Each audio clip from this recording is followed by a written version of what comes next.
Good afternoon, Egypt. Good afternoon, world. So, we are here again to open your eyes and your ears with up to the minute learnings and revelations about Egyptian literature. Right now, herein, let's talk with Sarah F.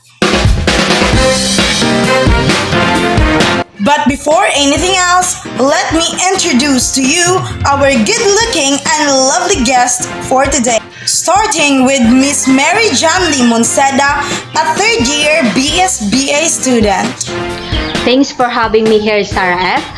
Next on the line is Mr. Donald E. Rusaupan, a fourth year BS Criminology student. It's a pleasure for me to be here. Then, Mr. Jillian Maynard Kanja, a third year BSMT student. Hi, good afternoon, Sarah F. Then, our last guest is Mr. Marco Racho, a third year BSMT student. Thanks for having me, RF. The Egyptian literature were classified into four. These are the ancient Egyptian literature, literature in the Old Kingdom, Middle Kingdom literature, and the literature in the New Kingdom. Hi, Miss Mary Janly Monseda. Can you tell us more about how the ancient Egyptian literature takes place? So, ancient Egyptian literature includes narrative and poetic forms such as inscriptions, myths, religious writings, philosophical works, wisdom literature, autobiographies, biographies, histories, poetry, hymns, personal essay, letters, and court records. The Middle Kingdom writing, particularly from the Middle Kingdom, is of the high literary merit. Early example include offering lists and autobiographies, which were written and hieroglyphics, combining sound, word, and meaning symbols.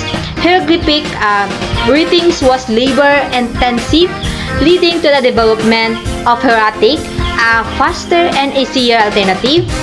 Hieratic script based on hieroglyphic principle was used for quick and easy information relay. It was replaced by Demotic script in 700 BCE and continued until Christianity and Coptic scripture adoption in the 11th century CE. Egyptian literature includes stories, legends, myths, and personal essay covering a wide range of written work throughout the culture. Thank you, Miss Mary Janly. That's quite interesting to talk about. Moving on, let's say hello to Mr. Marco Racho, for he will lead us to understanding what's more on the literature in the Old Kingdom. Thanks for having me, RF. Literature in the Old Kingdom. The offering list and autobiographies.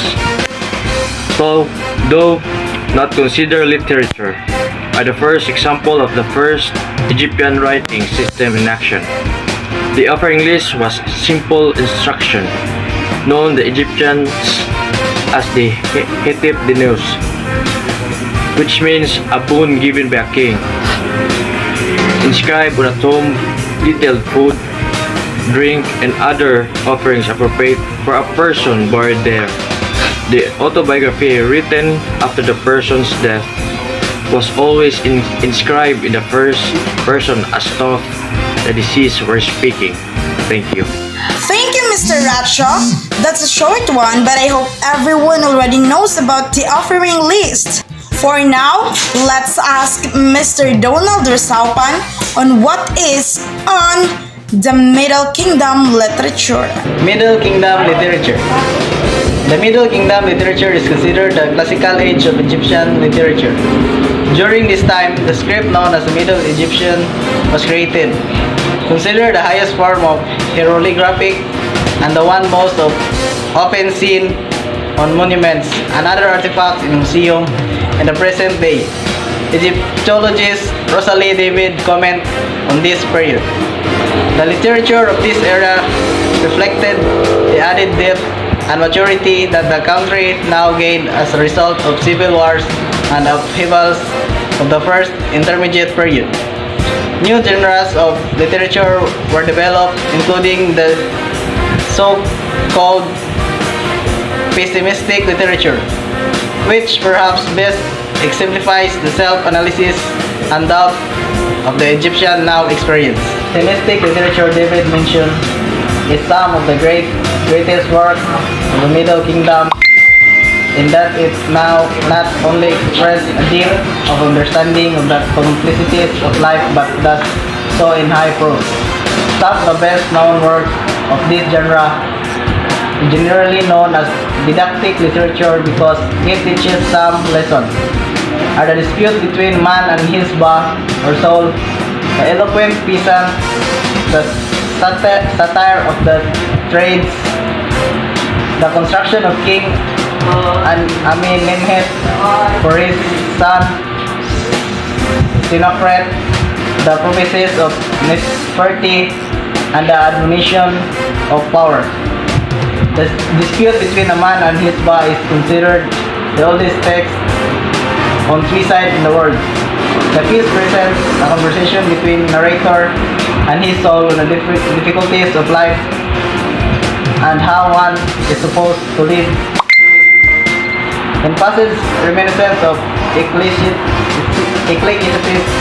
or the biblical book of Lamentation, the soul tries to console the man by reminding him of the good things in life, the goodness of the gods, and how he should enjoy life while he can, because he will be dead soon enough.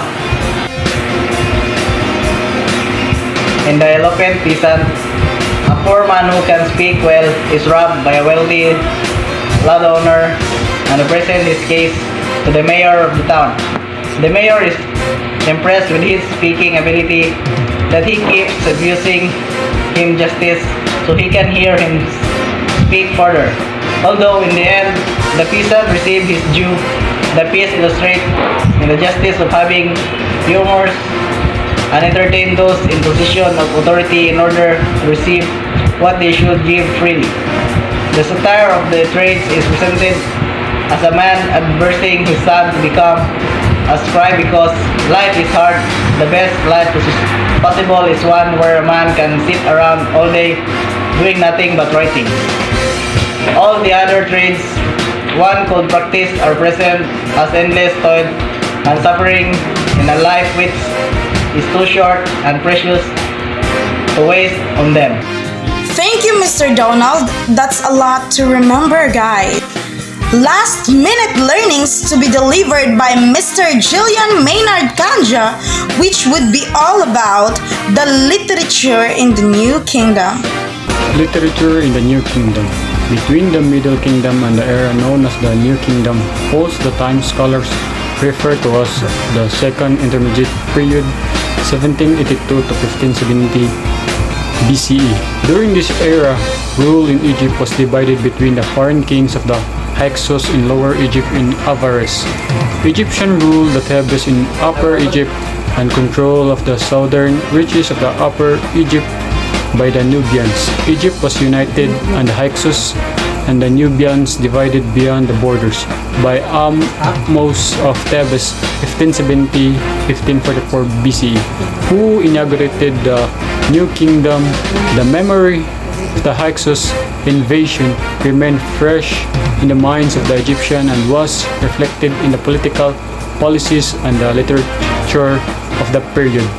The early pharaoh of the New Kingdom dedicated themselves to preventing any kind of incursion like that of the Hyksos and so embarked on a series of military campaigns to expand Egypt's border. This resulted in the Age of Empire for Egypt, which was reflected in the border scope of a contest in the literature and the art monumental inscription of the god of Egypt, and their enduring support for the pharaoh became a vehicle of expressing the country's superiority over its neighbor. Stories and poems reflected a greater knowledge of the world beyond Egypt's borders, and the old theme of border orders versus chaos was reimagined as a divine struggle.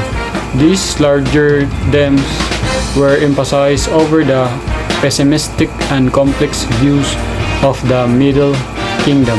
The Hyksos and the Second Intermediate Period did the same for New Kingdom art and literature that the First Intermediate Period had for Middle Kingdom.